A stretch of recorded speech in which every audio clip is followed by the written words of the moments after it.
Você está ouvindo do Artcast.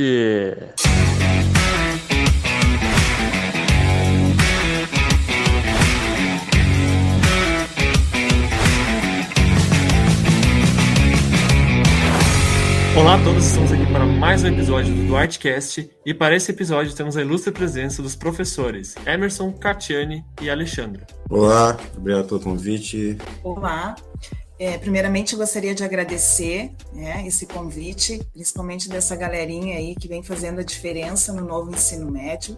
Eu sou professora de Biologia nessa escola. Olá, sou a professora Alexandra, também gostaria de agradecer o convite. Eu sou professora de Arte e de ACTEC, que é Arte e Tecnologia. Bom, então aproveitando que a data dos Dias dos Professores está próxima, resolvemos gravar esse episódio com os professores de nossa escola. Então, a primeira pergunta seria basicamente: como vocês chegaram a essa profissão de professor? Eu sempre fui um bom aluno, né? Desde o fundamental até o ensino médio, eu era o que na época se chamava de CDF, né? Hoje em dia se chama nerd, né? E na época, inclusive, era uma ofensa chamar os outros de CDF, né? Hoje em dia, nerd é um estilo de vida, as pessoas curtem, até quem não é, quer ser, né? E então a minha preferência pelas exatas já era desde aquela época. Mas eu queria fazer engenharia elétrica, que era uma das profissões que se encaixavam mais dentro do curso que eu fazia ali na escolinha da VEG, né? Que é uma das empresas aqui de Jaraguá do Sul que oferece um curso técnico. E fazendo engenharia elétrica, eu ia aqui estudar no período integral. Como eu não queria largar o emprego, porque eu tinha outras intenções, queria morar fora do país, tive a intenção de construir uma casa, comecei a namorar, e então eu fui fazer um curso de física com a intenção de mudar depois para engenharia elétrica, no caso de física para também dar aula, né? E ali eu comecei fazendo aquelas cadeiras ali que eram as semelhantes de engenharia elétrica, só que com o tempo desisti de engenharia elétrica, de mudar, né? Porque me apaixonei mesmo pela física, achei que era ali o meu lugar. Então, eu ainda estava trabalhando na VEG, continuei trabalhando não sendo professor, né? Continuei trabalhando ali na parte da engenharia. Até que resolvi receber outras propostas de trabalho, mudei para outra profissão, que a remuneração era maior. Então, eu resolvi voltar da aula. Eu fiz um mestrado para me preparar melhor, né? Aí, mas já estava dando aula, né? E aí entrei nessa profissão que não largo mais, né? Sou professor e não largo, como diz a frase.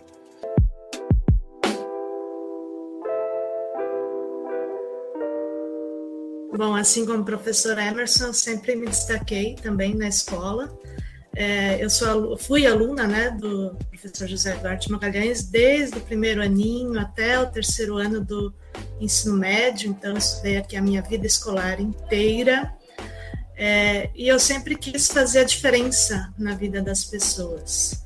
Então eu tinha duas profissões em mente, uma delas era ser professora, e outra era ser missionária.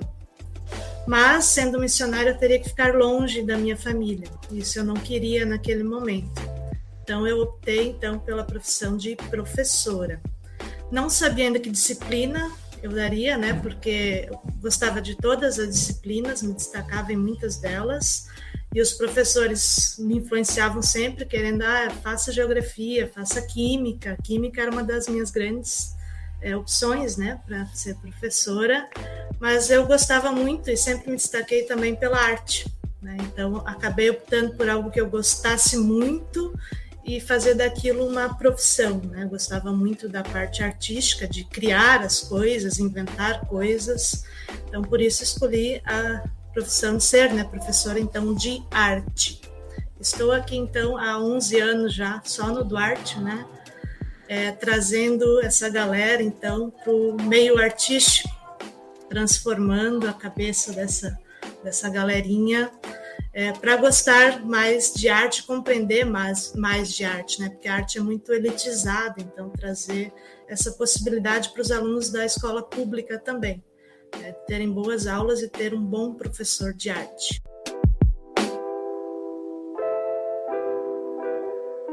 Só lembrando, então, nós temos o nosso Instagram agora, e se caso você seja um estudante do Eduarte e tenha algum tipo de talento e queira divulgar ele, você pode entrar em contato com o nosso Instagram, Geração do Arte, e que nós podemos possivelmente, então, divulgar o seu talento. E bora continuar, então, a nossa conversa com os professores. Bom, eu na educação literalmente caí de paraquedas, né? Nunca foi a minha primeira opção em relação à profissão. Eu sempre fui apaixonada pela área da saúde. Uma paixão assim de infância, família, né? Nossa, acho que você leva jeito para medicina, especificamente pediatra, porque você leva jeito com criança. Então aquilo foi crescendo dentro de mim e eu me imaginando, né? Cidade do interior, família de classe baixa, né? E a gente tem aquela visão assim, medicina ganha tri bem, eu quero sair dessa situação, né? Vou encarar a medicina. Sempre também fui uma boa aluna, né? Muito estudiosa, até pela minha situação em casa, então aquela assim, encher a mãe de orgulho, sempre ser as melhores notas em sala de aula. Então, ensino fundamental, sempre visando a medicina, a área da saúde, né? O hospital. Ensino médio, eu saí da cidade do interior e fui encarar a capital, né? Visando esse sonho de fazer medicina. Só que eu fiz um curso técnico de nutrição e dietética. Todo o meu ensino médio foi profissionalizante. E aí eu tive a oportunidade de fazer um estágio no hospital da Brigada Militar em Porto Alegre, e aí eu caí na real que eu não tinha vocação nenhuma para aquele mundo, né, da medicina. Mas mesmo assim eu continuava com aquela paixão na área da saúde, né? E aí então eu pensei, a farmácia tem alguma coisa a ver com medicina, né? Não vou trabalhar, colocar a mão no paciente, hospital, vou lidar com medicamentos, aquela visão assim que a gente faz coisas quando jovem, né? Com relação à profissão, a gente não cai muito na real, a gente sabe, né? Quero fazer alguma coisa, mas quando chegar a vez do vestibular eu decido para valer, né? E prestei o vestibular para medicina no primeiro momento, mesmo sabendo que eu não tinha vocação, mas era para alegrar os pais, né? Até porque eles tinham investido em cursinho pré-vestibular, não passei, né? E segundo ano prestei vestibular já para farmácia, também não passei, né? E aí é hora de voltar para casa, né? Então voltei para minha cidade, lá tinha uma universidade que só tinha licenciatura. E aí a minha mãe me deu um choque de realidade, assim, né? Me deu um chacoalhão. Agora é hora de partir o trabalho, né? Se realmente você quer prestar um vestibular para uma universidade federal, que era o meu sonho, né? Já que eu era aluna nota 10, né? E a gente tem essa perspectiva, volta para a cidade grande, volta para a capital, mas aí você vai ter que se manter, né? Pagar o teu cursinho, pagar a tua estadia para ficar até conseguir realizar esse sonho. Ou vem para casa, onde a mãe te dá ajuda no começo, né? Presta vestibular aqui, tem biologia, né? Tem história, que eu também me encantava, né? com essa disciplina, e pelo menos você já tem uma profissão, né? É o que eu posso te oferecer no momento. E aí ela falou uma frase que é o meu lema em todo o início de ano, né? Ela falou assim: o estudo é algo que ninguém vai tirar de você, independente da tua profissão. Eu posso te deixar uma poupança, um terreno, alguma coisa, né? Isso, se você não administrar bem, você pode perder, né? Mas o teu conhecimento, né? Esse ninguém tira. Não entendi no primeiro momento, porque eu não queria fazer licenciatura, porque eu não via perspectivas de uma qualidade de vida ideal. Mas vamos fazer, porque eu também não tinha coragem para encarar uma capital novamente, sozinha ainda, né? Porque a minha avó, que era minha companheira, não ia retornar, não tive coragem. E aí, então, partiu licenciatura. No começo, galerinha, foi muito difícil. Eu ia para a universidade como se eu fosse para uma guerra. Eu ia assim, frustrada, decepcionada, né? Porque eu me cobrava. Nossa, eu sempre fui muito dedicada, eu sempre fui uma das melhores e agora que eu tenho que ser a melhor, eu não consigo, né? Então, a minha faculdade, assim, os primeiros anos foram muito difíceis pelo fato de não me imaginar professora, não querer isso, né? E, para ironia do destino, eis que no final do curso, né, eu conheci um professor que trabalhava uma disciplina de microbiologia. Foi aí que eu encontrei, né, a minha paixão dentro da biologia. E aí eu pensei assim, nossa, agora eu acho que eu tô, né, encontrei o caminho. Me encantei por esse mundo, em nenhum momento tirava essa possibilidade de conhecer o mundo numa universidade federal, né? Então eu terminei a minha faculdade. O meu estágio também foi bem complicado, né? Porque eu ficava olhando os jovens e pensava assim, nossa, o que é isso, meu Deus, né? O que eu estou fazendo aqui? E quando eu terminei a minha faculdade, daí eu parti para a capital de novo. E eu disse, não, agora eu quero fazer uma pós-graduação. E confesso para vocês que eu nem sabia o que era uma pós-graduação, né? Mas eu quero entrar numa pós-graduação. Então aí eu fui, também não sei de onde que eu tirei coragem, né? Cheguei na capital lá, naquela muvuca, e eu encontrei o prédio da URGS, da Universidade Federal do Rio Grande do Sul, né? Literalmente bati na porta, e um senhorzinho, né, veio, abriu a porta, e eu disse assim, eu quero fazer uma pós-graduação. Eu nem sabia, né, em que setor eu estava, né, chegando. E era a área da botânica. E ligada em planta, não é o meu, né? Mas aquele senhor, ele foi muito atencioso comigo, daí ele me explicou o que era uma pós-graduação, os cursos que tinham, e aí eu comentei a minha paixão pela microbiologia. Aí ele me deu o endereço, né? Aí eu fui no departamento da microbiologia, daí conheci o pessoal lá, né? Eu costumo dizer que na minha vida sempre aparecem anjos, assim, que eu disse, nossa, será que eu mereço esse anjo da guarda, né? Então, o pessoal lá da microbiologia deram todas as orientações para eu prestar, né, a seleção para o mestrado.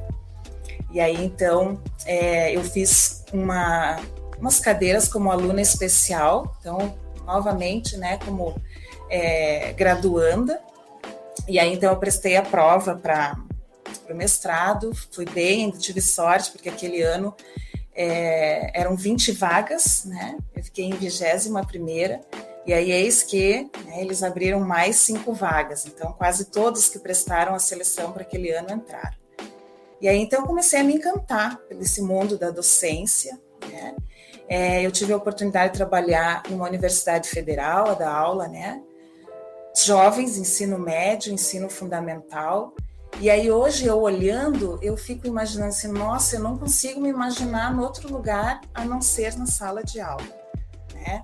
Tudo foi ao acaso, de certa forma, uma persistência por parte da minha mãe, que era o que ela podia me oferecer naquela época, e hoje eu só agradeço, né? Porque eu sou realmente encantada com a profissão, né, de ser professora, né, estar na docência. Então, para mim, assim, é um presente que eu ganhei, mesmo num primeiro momento rejeitando, né? Uma oportunidade que eu abracei, né? E que me faz muito feliz.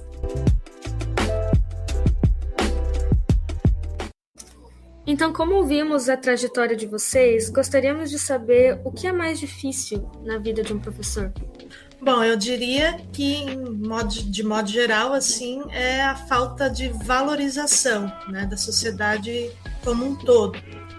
Porque muitos pensam que ser professor é só estar ali os 45 minutos durante a aula, mas tem toda uma preparação, um planejamento, né, o que vem antes da aula, aí você dá a aula e depois tem o pós-aula, né, que são os preenchimentos de diários, outros documentos, correção, né, das atividades. Então, é um trabalho bastante exigente de nós e que muitas vezes suga muito de nós e a gente tem dificuldade de conciliar, né, o trabalho com as questões familiares. A gente passa muito tempo na escola, então é difícil a gente desvincular a nossa vida.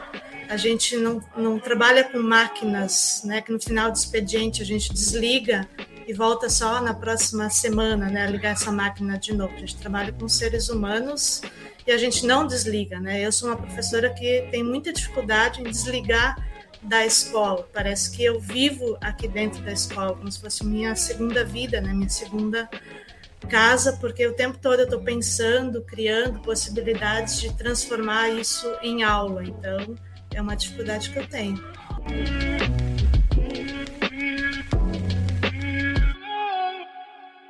E já puxando nesse gancho, como vocês conseguem conciliar a vida pessoal com a vida profissional?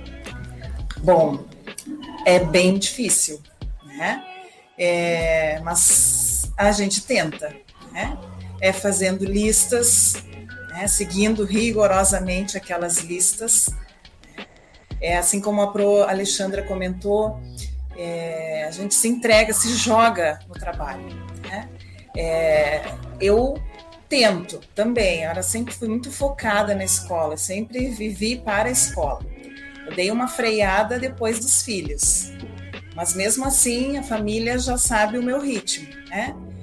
Eu faço as minhas atribuições e lá em casa a gente divide as tarefas para poder dar conta. Eu tenho um parceiro assim maravilhoso que sabe que eu sou apaixonada pela minha profissão e que me ajuda muito, né? Mas é uma tarefa árdua, ainda mais quando a gente gosta do que faz e a gente quer que os nossos alunos sejam os melhores, né? Principalmente em tudo que eles forem fazer. Então, a gente sempre procura deixar marcas positivas nos nossos alunos. Então, essa conciliação, ela é puxada, mas a gente sabe que no final sempre vai valer a pena, porque a gente vai olhar, né, refletir a trajetória daqueles alunos que fazem a diferença na nossa profissão. Mas nada como as listas, né? Ter aquele foco, né? Aquele comprometimento com aquilo que a gente tem de melhor para oferecer para os nossos alunos. Além disso, a divisão de tarefas, né? Porque nós somos um time de professores, um tem que ajudar o outro, né? Acho que isso também é uma das coisas que ganha-se muito tempo e que pode ficar aí de exemplo para qualquer coisa, né? Quando a gente divide, tem uma frase que não sei de quem é, mas que diz assim que a gente deve dividir para conquistar, né? Uma vez que a gente vai separando as tarefas, fica mais fácil.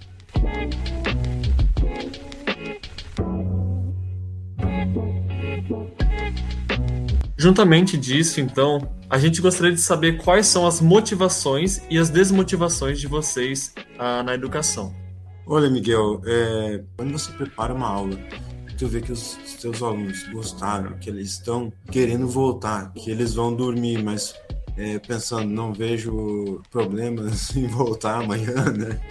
Ou quando o aluno acorda e fala assim, não, tranquilo, hoje tem aula com daquele componente curricular, né? E eu vou, mas vou faceiro. Eu acho isso que é motivador do professor. Quando ele sente que o trabalho que ele está fazendo, os alunos estão gostando. E também dão o feedback, né? E o contrário, é o que desmotiva. Não tem esse reconhecimento, isso machuca, né? Eu acho que isso é o que desmotiva. Mas a gente não desiste, né? A gente faz uma receita nova. Para cada aluno, um gosto diferente também, né? Portanto, eu acho que é geral, né? O professor gosta de um feedback positivo. Eu acho que é isso que motiva. Não só o professor, todo mundo, né? Quando a gente faz uma coisa e você tem um retorno que as pessoas gostaram, eu acho que isso é um motivador para você fazer cada vez melhor e você quer ouvir de novo aquele elogio, né? Falando nisso, eu queria fazer uma pergunta para vocês. Agora, vamos inverter os papéis, né? Deixa eu entrevistar. Hoje em dia, tudo que você quiser pesquisar na internet, ou quase tudo, né? Você consegue a resposta pelo Google, ali as ferramentas de busca, né? Se você quiser saber o que é uma anisotropia magnetocristalina, digita lá no Google, ele te explica bem certinho. Agora, a minha pergunta é, por que vocês não trocariam o professor em sala de aula, os professores, né, pelo Google? Então, a internet é uma ótima ferramenta de pesquisa. Como o professor falou, se a gente tem alguma dúvida, a gente coloca ali, ela já aparece. Tem sites confiáveis, tem sites não confiáveis, mas eu não trocaria um professor pelo Google, porque eu fico muito desatenta se estudar sozinha, fazer umas pesquisas sozinhas, então eu prefiro que esteja em sala de aula, que esteja na minha frente, dialogando, mostrando no quadro enquanto eu faço anotações. Se eu tiver dúvidas, eles respondem na hora. Então, eu não trocaria, não gostaria de ficar só no celular ou no notebook, sentada, fazendo minhas pesquisas, estudando, sendo que eu tenho eles ali na minha frente para me ajudarem quando eu precisar. E além disso, eu colocaria também como um ponto de observação, né, que eu principalmente, né, na minha opinião, eu prefiro mais um contato assim humano, né, onde a gente pode dialogar, que nem a Eduarda falou, com o professor, a gente pode tirar a nossa dúvida, e quando a gente tem isso com a internet, né, a gente acaba que não tem esse contato, né, o Google não tem emoções. E com o professor também nós podemos fazer perguntas específicas, né? Saber exatamente o que a gente quer. Às vezes, quando a gente fala no Google e pesquisa, por exemplo, alguma coisa, ele mostra de maneira mais ampla, né? Um geral, né? Um panorama geral da resposta. E com o professor a gente pode perguntar de forma mais específica exatamente o que a gente quer. E com a internet, então, a gente não tem esse contato, essa resposta, né, de uma maneira específica. Com o professor, a gente já consegue ter essa resposta exatamente do que a gente quer saber, né? Seja de algo mais específico, de determinado assunto ou não.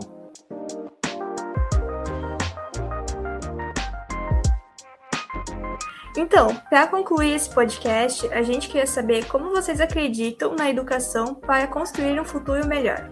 Bom, primeiramente, essa questão da palavrinha melhor ali, né? Porque futuro, se estivermos vivos, vamos ter, né? Mas a educação, acredito eu, que pode contribuir muito. Na verdade, é uma das grandes ferramentas que a gente tem, né, para ter um futuro melhor. Eu acredito demais, assim, no poder da educação.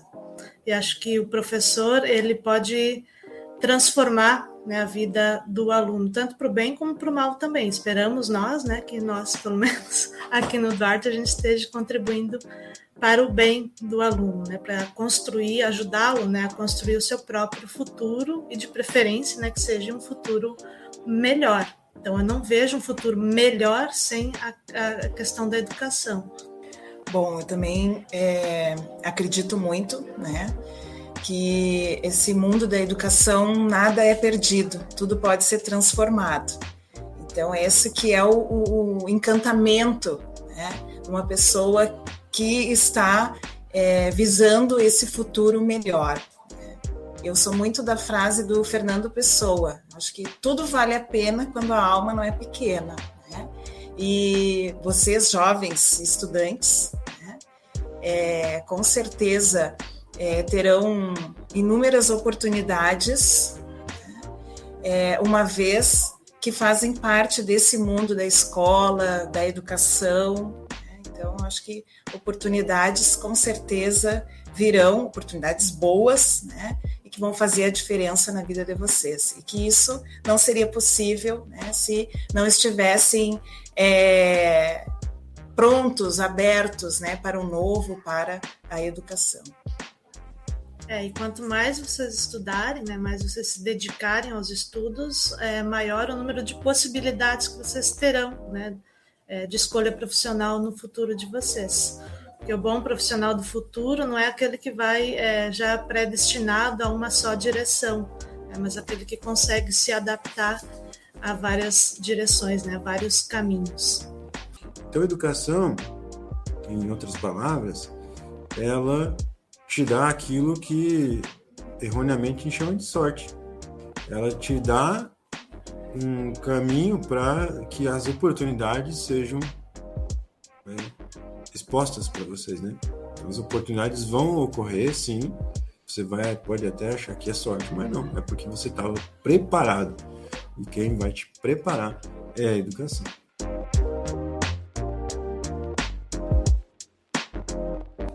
Então, este foi mais um episódio do DuarteCast. Eu gostaria de agradecer primeiramente aos professores por estarem aqui, falarem um pouco da vida deles, de como é exercer essa profissão. Também agradecer aos ouvintes e desejar um feliz Dia dos Professores!